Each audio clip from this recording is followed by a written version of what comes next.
Hello everyone, Phoenix Knight here. Welcome to the channel, and welcome to the fall campaign for Arkham Horror, the card game. After we came out of another visit to the Hero Realms background campaign earlier this week, the fall campaign this year will be our first repeat campaign on the channel with something of a twist. We're going to return to the Circle Undone for this year's fall campaign. For those of you who don't know what a return is, I've talked about it a few times, but in short, a return campaign modifies the original scenarios slightly and also gives you new player cards.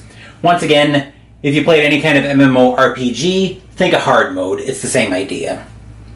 There were also some very special twists that came from the Return to the Circle Undone, and I unboxed it on the channel last year, link to which will be in the description down below. We're actually going to be pretty busy in this video. We're going to use one of the twists to skip the prologue scenario. Then we're going to meet the investigators. Then we need to do something extra for one of those investigators, but I'll touch more on that at that point. Then we can set the scene for the campaign, and finally we'll have the tarot reading for the first scenario. With that, let's get into skipping the first scenario.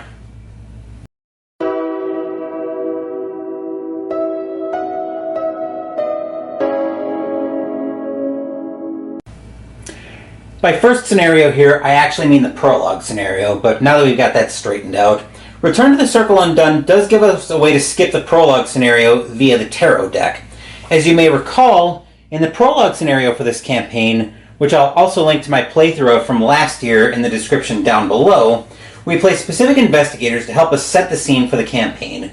For the channel, this felt a little weird to me to be a scenario in before we actually meet the investigators, and it kind of broke the flow a little bit. The rules specify only to use it for return to disappearance at the Twilight Estate, but I've never been a big fan of that prologue scenario, so I might start using this even when I do regular Circle Undone off camera. Anyway, that using aside, we can use the tarot deck based on the number of the card we draw to determine the investigator's fate. So the two prologue specific investigators we're going to use are Jerome Clark and Penny White. With that, let's determine their fates, and we'll fall into ladies first with Penny. One more thing I want to check here. The same card can't be drawn for more than one character. That's what I wanted to make sure of. So we've got the tarot deck right here. I'll give it a quick shuffle.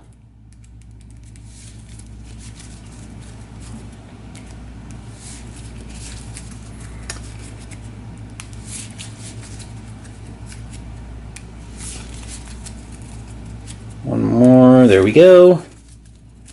And a cut.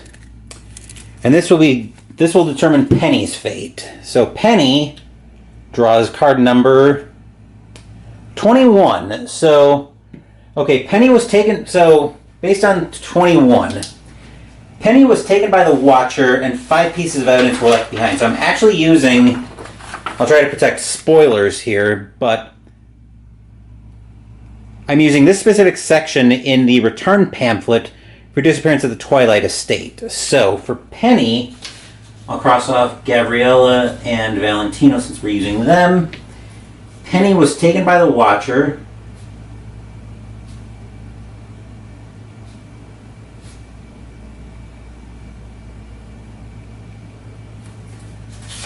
And 5 pieces of evidence were left behind.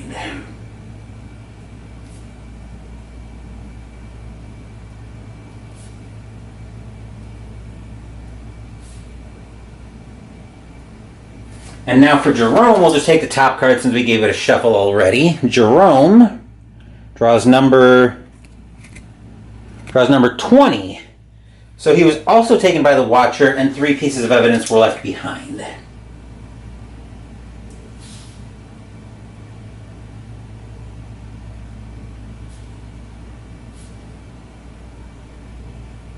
Which will leave us a total of 8 pieces of evidence being left behind. Because 5 plus 3 equals 8. But anyway, that's just first-grade math for you. So we've determined our prologue investigator's fate, which means we're ready to go into the first scenario on that front next week, but we're actually far from ready to leave the video.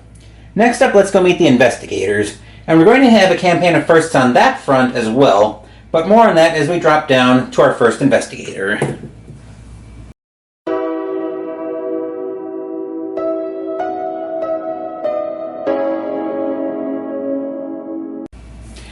Our first investigator for this campaign will be Jacqueline Fine, the Psychic.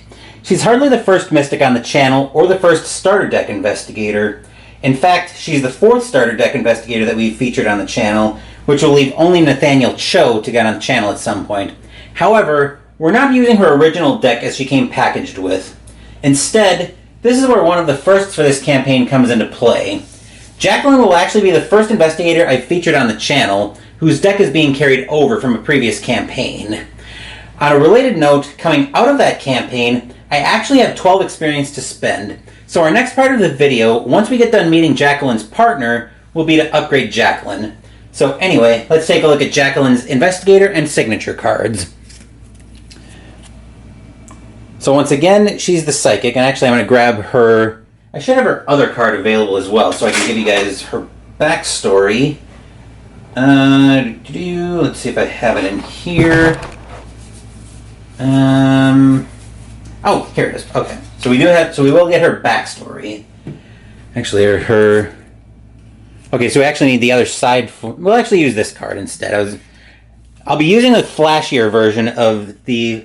Be using Jacqueline's Invocation promo as the primary card there, but we'll actually use her normal card as she was built into the game.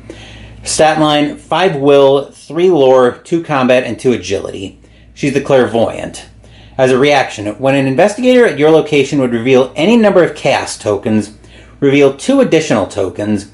Of the revealed tokens, choose and cancel 2 non-tentacle tokens or 1 tentacle token, limit once per round. And on her Elder Sign, +1. If this effect is cancelled or ignored, draw 1 card. And Jacqueline's flavor text, the future can be rewritten. 6 health and 9 sanity. Then on the back, we find her deck building restrictions. Deck size of 30. Deck building options, Mystic cards level 0 to 5, Neutral 0 to 5. Deck building requirements, and these don't count toward deck size. Arbiter of Fates, Dark Future, 1 random basic weakness. Blood, Fire, Destruction. Every night, Jacqueline's dreams are filled with things that have not yet come to pass. At first, she thought of these dreams as a terrible curse. However, as she began to control her visions and observe the events within in greater detail, she now understands they are no curse, but a calling. The world is about to be plunged into 1,000 years of indescribable chaos, and only she knows the warning signs. Her dreams have never been wrong, but she cannot let the nightmares that haunt them become reality. Yeah, so we'll be leaning on her ability to try to predict the future, but anyway... We'll really be leaning on it here, thanks to her signature card, Arbiter of Fates. 3 costs to play, Will, Agility, and Wildcard on commit, but I will almost never be committing this card if I can avoid it. So as a reaction, when I use Jacqueline Fine's reaction ability, I can exhaust Arbiter of Fates. This use of her ability doesn't count toward its limit. And then we'll actually go through the flavor text when we play it out in the campaign.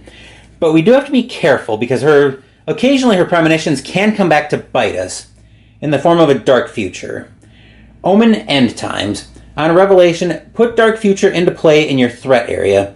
You can't cancel or ignore symbol tokens, so Elder Sign, Skull, Cultist, Rune, Elder Thing, and Tentacle.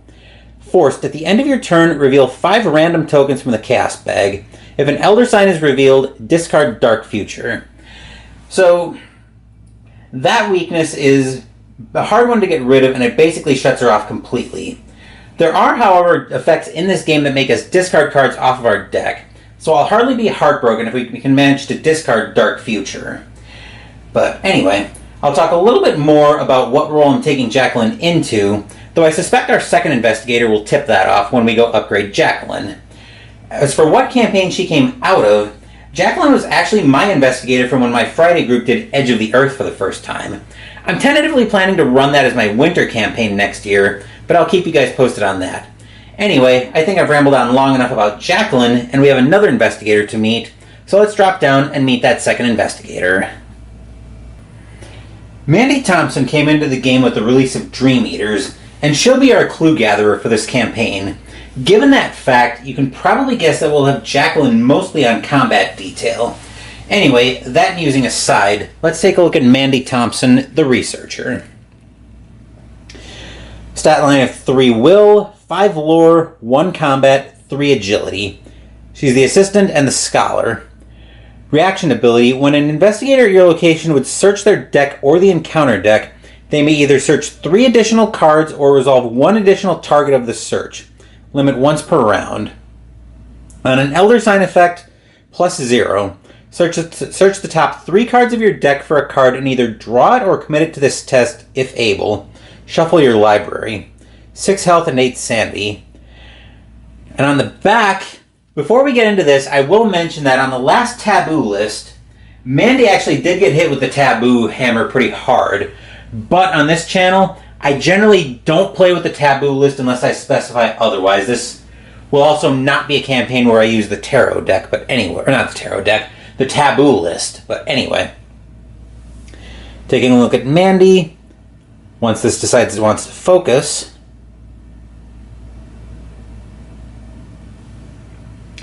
there we go. So at deck size, we have to make 2 choices right off the bat. At deck creation, we choose 30, 40, or 50. Secondary class choice, we also choose Mystic, Rogue, or Survivor. Deck building options, Seeker cards level 0 to 5, Neutral cards 0 to 5, up to 10 level 0 to 1 events and or skills of your chosen secondary class. Deck building requirements that don't count toward deck size. 1 copy of Occult Evidence, 2 instead if your deck size is 3, 3 copies instead if your deck size is 40, 3 copies instead if your deck size is 50. Shocking Discovery, 1 random basic weakness. So I actually don't need 2 of these for the deck. So we'll get those out of the way. Shocking Discovery and 1 random basic weakness. Ever since she was a child, Mandy would read whenever she could not sleep. Such has been the case on many nights. Her remarkable memory and ability to correlate facts have landed her a highly valued job as a researcher for Miskatonic University. She has spent hours poring over the profane pages of ancient, forbidden texts. In doing so, she has discovered a pattern indicating an impending cataclysm. Has paranoia finally caught up with her? Or is a disaster of truly epic proportions on the horizon? Let's hope that disaster hasn't caught up with her, but we'll also take a look at her signature cards next. We'll take a look first at her signature event, Occult Evidence. If we play this, we shuffle it back into the deck. And as a reaction, when you search your deck and Occult Evidence is among the searched cards, reveal it, draw it, and discover 1 clue at your location, max 1 research ability per search. Then her weakness, her personal weakness makes us be careful of searching her deck, because we might find a Shocking Discovery. On revelation, if we draw it, shuffle Shocking Discovery back into your deck. If you can't, discard it and draw the top card of the encounter deck instead.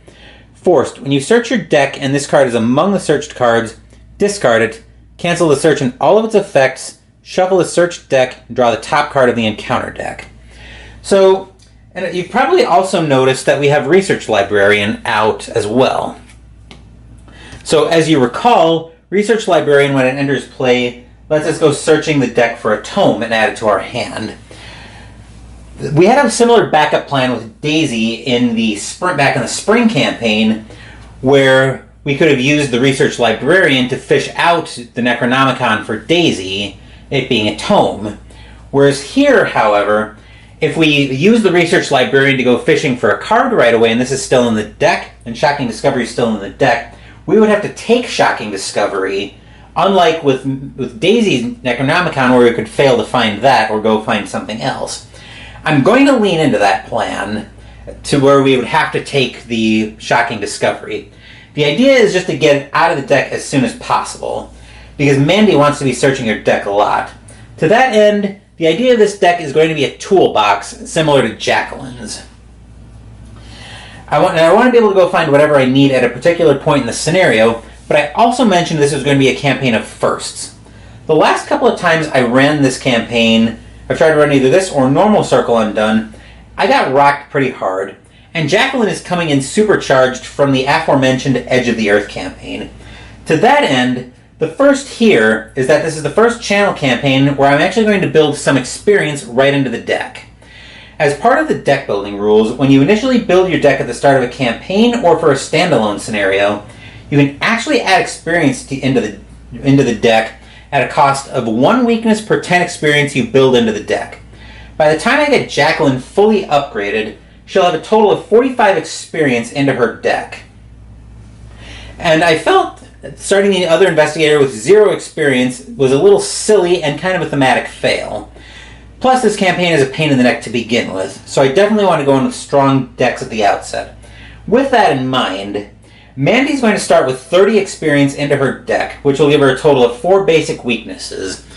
One for initial deck creation with 0 experience anyway, and then 3 more for the 30 experience that we're spending into the deck. Starting out from the jump with extra weaknesses or trauma is something I tend to shy away from. But when my group started doing Return to TFA earlier this year, I decided to experiment with that and using Rita in that campaign. I haven't featured Rita yet in a card game campaign, but she did star briefly in the Summer of Lovecraft earlier this year. Anyway, hopefully adding that many extra weaknesses to the deck won't cause too many problems, but with both investigators met, we still have the aforementioned 12 experience to spend for Jacqueline, so let's drop back down to Jacqueline and spend some more time with our Mystic.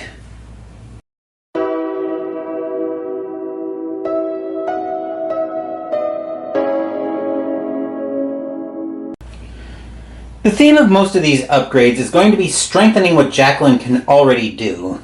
To that end, let's start by upgrading both of her copies of Shriveling to level 5.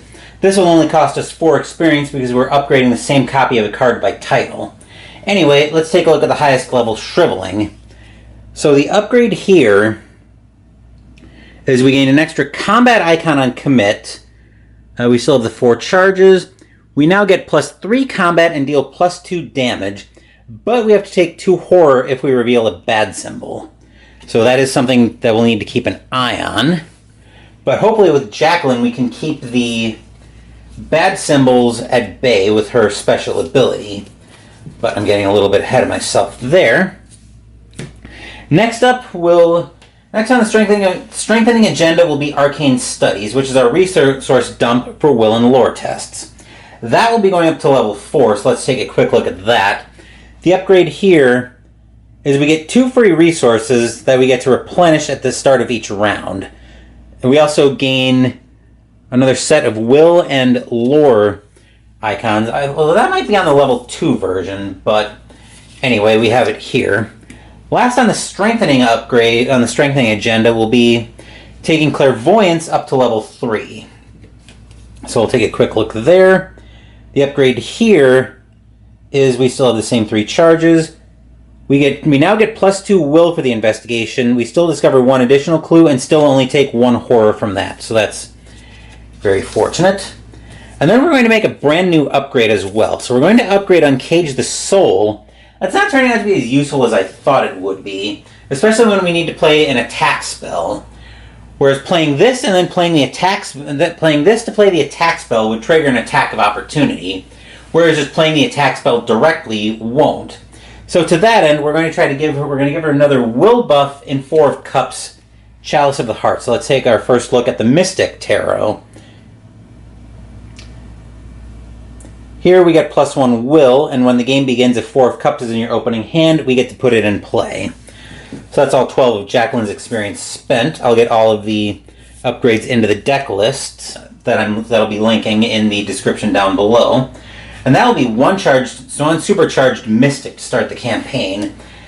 But anyway, let's move back up top to set the scene for the first scenario.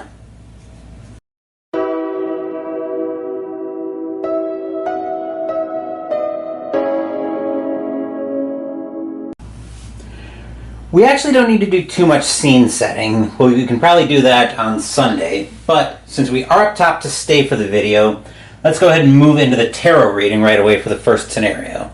So we've got the tarot deck right here. We'll give it a shuffle.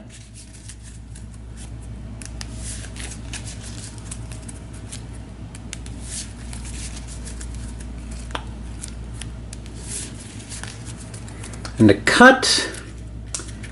And these will be our 2 cards for the scenario. So first up off the tarot deck we find the World 21. We just saw this earlier from... If we end up with the same 2 tarot cards, I'm going to executive shuffle them away. So on the good side, each investigator not defeated during this during this game may remove one trauma of their choice during resolution. Or if we flip it, each investigator defeated during this game suffers one trauma of their choice during its resolution. Given that this is the first scenario of the campaign, I'm probably going to flip that to its bad side. And then second up we have the Hermit 9. Okay. Increase each investigator's maximum hand size by 3, so max hand size would be 11 in this case. Or, on the bad side, we decrease each investigator's maximum hand size by 3, so max hand size would be 5. But I think we are flipping the world 21, since this is the first scenario and both investigators are coming in fresh. So, good will be the Hermit 9 plus 3 hand max. I'm just going to make notes. Bad world 21. Defeated plus 1 trauma. In addition to the 1 trauma that you would take for being defeated anyway. But quite a long video, but that will do it for the fall campaign intro. Sunday we'll start the fall campaign as we return to the witching hour. Thank you for watching the video. Please give the video a thumbs up and subscribe to the channel. Be sure to turn on notifications so you get my content. Be well, stay safe, take care of yourselves and your loved ones, and I'll be back with more videos in the future. Until then, take care everyone.